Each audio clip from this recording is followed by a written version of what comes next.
নমস্কার সবাইকে।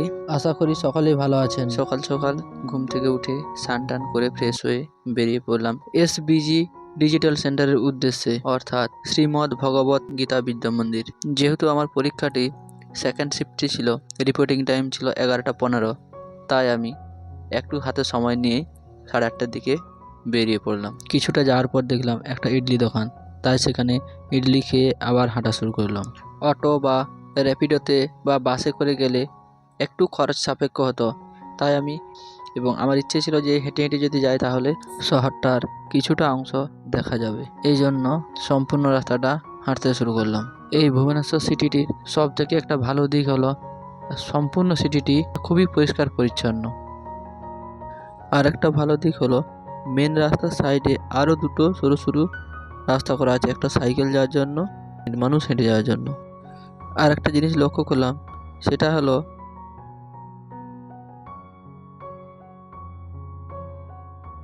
যে এই ভুবনেশ্বর সিটিতে বিভিন্ন জায়গায় ওপেন জিম আছে, সকলেই সেই জিমগুলো ব্যবহার করতে পারে। অনেকটা রাস্তায় হাঁটতে হাঁটতে চলে এলাম।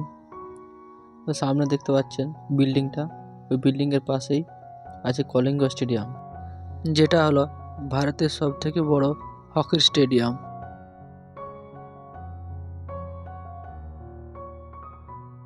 আরও কিছুটা রাস্তা এগোনোর পর পেয়ে গেলাম একটা ওভারব্রিজ, এবং এই ওভারব্রিজ থেকে যেটা বাম দিকে যাচ্ছে, এই বাম দিকে রাস্তা ধরে সোজা চলে যাব।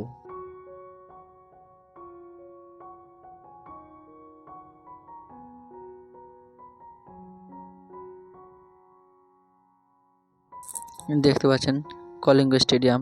কলিঙ্গ স্টেডিয়ামের পাশেই মেন রোড, এবং সেই মেন রোডের পাশে যে ফুটপাথ আছে, সেই ফুটপাথ দিয়ে আমি হাঁটতে হাঁটতে চললাম সেন্টারের উদ্দেশ্যে। স্টেডিয়াম পেরোনোর পরেই একটা ওভারব্রিজ আছে, সেই ওভারব্রিজে উঠে ডান দিকে ক্রস করে আবার সোজা হাঁটতে হবে।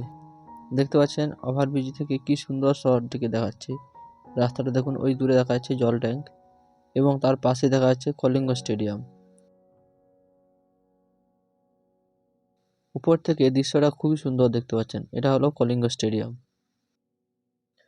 ওভারব্রিজের উপর থেকে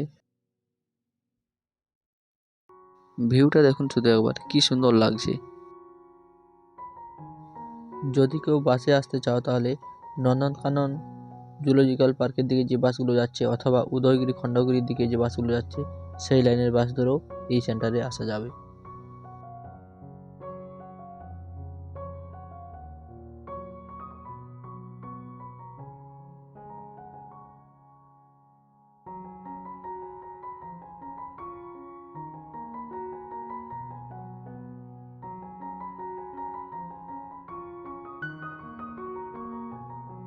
অনেকটা দীর্ঘ পথ অতিক্রম করার পর অবশেষে চলে এলাম ভুবনেশ্বরের ইস্কন টেম্পল, এবং ইস্কন টেম্পলের ঠিক সামনেই একটু এগিয়ে গেলেই এসবিজি ডিজিটাল সেন্টার। এখানে কিছুক্ষণ দাঁড়ালাম এবং চলে এলাম লাস্টে। এই যে দেখতে পাচ্ছেন, এটাই হলো এসবিজি ডিজিটাল সেন্টার। এটা অ্যাকচুয়ালি একটা স্কুল, পাশে স্কুল হচ্ছে, এবং স্কুলের পাশেই মাত্র 3টে কি 4টে ল্যাব আছে, 3টে ল্যাব আছে।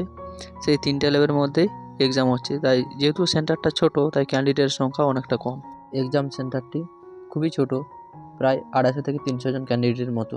ক্যান্ডিডেট খুব একটা নেই, সেকেন্ড শিফটের ক্যান্ডিডেটও অনেক কম। ব্লগটি যদি ভালো লেগে থাকে তাহলে প্লিজ সাবস্ক্রাইব করে পাশে থাকবেন, লাইক করবেন এবং শেয়ার করবেন। ধন্যবাদ।